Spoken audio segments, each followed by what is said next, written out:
मैंने सारी Spiderman movies 30 घंटे के अंदर देखी और उनको रैंक भी किया। और मॉर्बियस देखने के बाद जो मेरे दिमाग के साथ हुआ वो बताने लायक नहीं था। जहां हम स्टार्ट करते हैं सैम राइमी की 2002 वाली स्पाइडरमैन मूवी के साथ, जिसमें हमें विलियम डेफो का सबसे परफेक्ट विलन देखने को मिला था और जो कि सबसे ज्यादा आइकॉनिक है अभी तक। और हमें सबसे पहले वो फेमस लाइन भी सुनने को मिलती है। जब इस मूवी में जो लव डायनेमिक सेटअप हुआ था वो भी आगे जाके यूज होता है बाकी सारी स्पाइडरमैन मूवीज में। और स्पेशली इस मूवी का जो म्यूजिक था, आई थिंक वो वन ऑफ द बेस्ट था। क्योंकि जब मैं इस मूवी को देख रहा था, वो म्यूजिक स्टार्ट हुआ तो मुझे अपने चाइल्डहुड के दिन याद आ गए थे एंड काफी नॉस्टैल्जिया हिट कर रहा था। क्योंकि इस मूवी ने सब कुछ सेटअप किया है तो इस मूवी को हम मोक्ष की कैटेगरी में डाल देते हैं।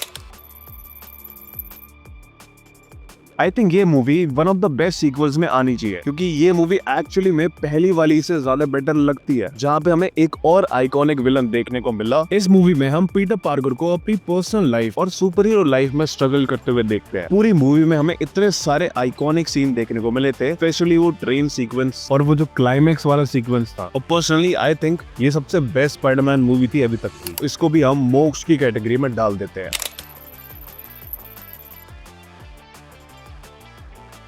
अब आती है मीम से घिरी हुई स्पाइडरमैन 3। इस मूवी को अगर मैं याद करूंगा तो सिर्फ उसकी मीम के लिए। बाकी अगर हम पूरी मूवी के बारे में बात करें तो इसमें बहुत ज्यादा स्टोरी लाइंस एडेड थी, जो कि मुझे फील होता है कि इन सब स्टोरी लाइंस पे अलग अलग मूवी बननी चाहिए थी, लेकिन उनको एक साथ डालने की वजह से पूरी मूवी खिचड़ी बन गई, जिसकी वजह से इस मूवी को हम डालेंगे ठीक है की कैटेगरी में।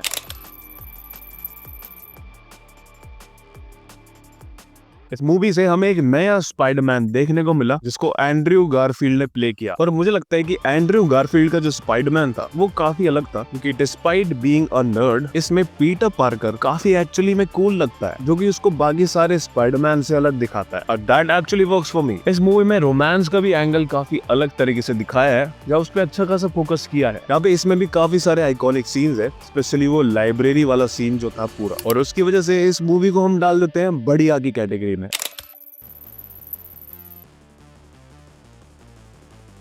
आई थिंक जो स्पाइडरमैन 3 के साथ प्रॉब्लम हुई थी वो ही इस मूवी के साथ हुई, जहाँ पे हमें इतनी सारी प्लॉट लाइंस देखने को मिली और सोनी जो पूरा ऑब्सेस्ड हो गया था सिनिस्टर 6 को सेटअप करने के लिए, वो सब बिल्कुल वर्क नहीं किया। इस मूवी में काफी सारे विलन्स एडेड थे। वही प्रॉब्लम है ना, इतने सारे विलन्स को अलग अलग मूवी के लिए रोकना चाहिए था। ऑल्दो इस मूवी में जो म्यूजिक हांस जिमर ने दिया है वो काफी यूनिक है और काफी अच्छा लगता है। और क्लाइमैक्स में जो ग्वेन स्टेसी की बिल्डअप होने के बाद डेथ होती है वो काफी ज्यादा इम्पैक्टफुल थी। तो सिर्फ उसकी वजह से मैं इस मूवी को ठीक है की कैटेगरी में डाल देता हूँ।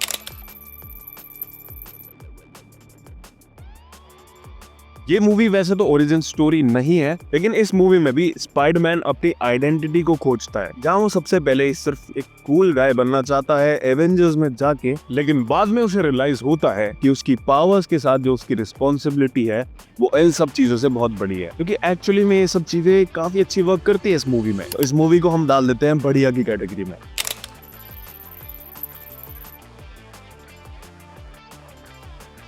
टोनी स्टार्क की डेथ के बाद पीटर पार्कर उस चीज को ना एक्सेप्ट करते हुए एक वेकेशन पे जाता है। ऑल्दो उसको आगे जाके ये सब चीजें फेस करनी पड़ती है। ये मूवी उतनी फैन फेवरेट नहीं है एक्चुअली में, और मुझे भी ये मूवी सिर्फ और सिर्फ इसके विजुअल्स से अच्छी लगी। जो पूरे मिस्टीरियो के इल्यूजन्स वाले विजुअल्स थे वो काफी एक्चुअली में अच्छे थे। सिर्फ और सिर्फ उसकी वजह से मैं इसको बढ़िया की कैटेगरी में डाल देता हूँ, लेकिन सबसे पीछे।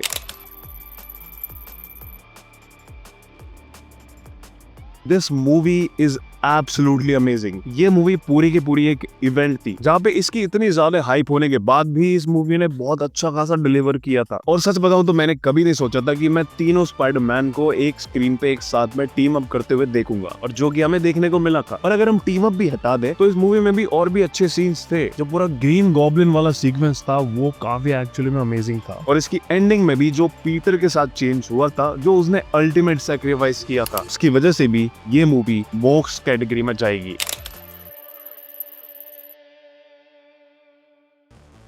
जहाँ पे ऐसा यूनिक एनिमेशन हमें कभी देखने को मिला नहीं था, और स्पेशली उस एनिमेशन को यूज करके जो स्टोरी टेलिंग इस मूवी में हुई है वो भी काफी अच्छी है। जहाँ ये मूवी फॉलो करती है एक ऐसी थीम को जिसने एक्सपेक्टेशंस को पूरा करना और अपने आप को डिस्कवर करना और एक लीप ऑफ फेथ रखना। और स्पेशली इसमें जो बैकग्राउंड म्यूजिक यूज हुआ है अलग अलग कैरेक्टर्स के लिए, वो भी काफी अच्छा था। और हमें एक्चुअली में सबसे पहली बार स्पाइडरमैन का टीम अप देखने को मिला था नो वे होम से भी पहले। इसकी वजह से ये मूवी जाएगी बढ़िया की कैटेगरी में।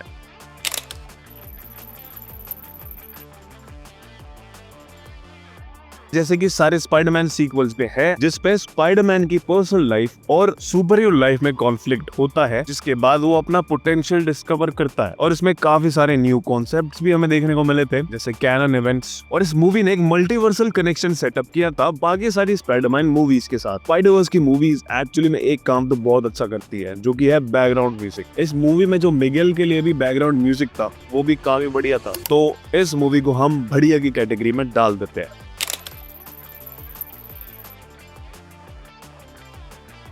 ये मूवी स्पाइडरमैन मूवी ना होते हुए हमें एक रैंडम एक्शन मूवी फील होती है, जिसका क्लाइमैक्स काफी अंडरवेलमिंग लगता है। और इस मूवी से हमें आइडिया लग जाता है कि सोनी अपनी एक एंटी हीरो की सिनेस्टर सिक्स सेटअप करना चाह रहा है। इस मूवी को हम डाल देते हैं ठीक है की कैटेगरी में।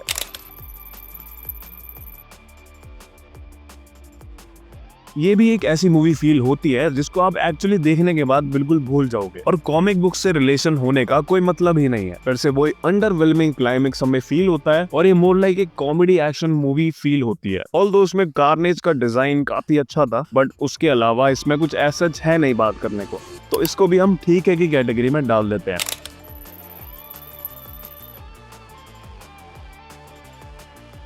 जिस मूवी से पूरी वेनम की ट्रिलॉजी खत्म हुई थी, और मुझे लगता है इस मूवी में जो एलिमेंट्स थे वो इतने ज्यादा अंडर यूज थे, जिसकी वजह से ये मूवी उतना वर्क नहीं कर पाई। जिसमें हमें नल, जो कि काफी बड़ा मार्वल का विलन है, जिसके ऊपर ये पूरी मूवी मार्केट हो रही थी, उसका कुछ ऐसा यूज मिला ही नहीं हमें देखने को। जहाँ पे सिम्बायोट्स का टीम अप थोड़ा बहुत कूल था, ऑल्दो उसके अलावा इस मूवी को हम ठीक है की कैटेगरी में डाल देते हैं।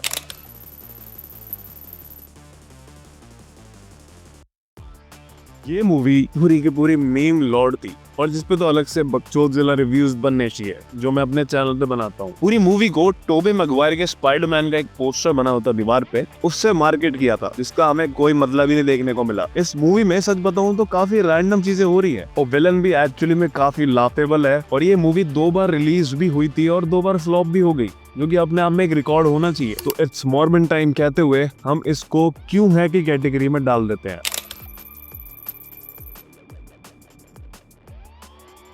मैडम वेब एक्चुअली में एक सुपर हीरो मूवी है ही नहीं, ना ये एक्शन मूवी है। मुझे आई हैव नो आइडिया कौन सी क्या मूवी है, जिसमें पूरा स्टार्टिंग में काफी सारे कैरेक्टर्स दिखाए जाते हैं जिनका सेटअप फील होता है, लेकिन उनका कुछ यूज होता ही नहीं आगे जाके। इस मूवी में एक्चुअली में काफी सारी प्रॉब्लम्स है, जिसमें लिप सिंक भी ढंग से नहीं हुआ है, और कैरेक्टर्स के मोटिव भी काफी अनक्लियर लगते हैं। तो इसको हम उठा के बस क्यों है की कैटेगरी में डाल देते हैं।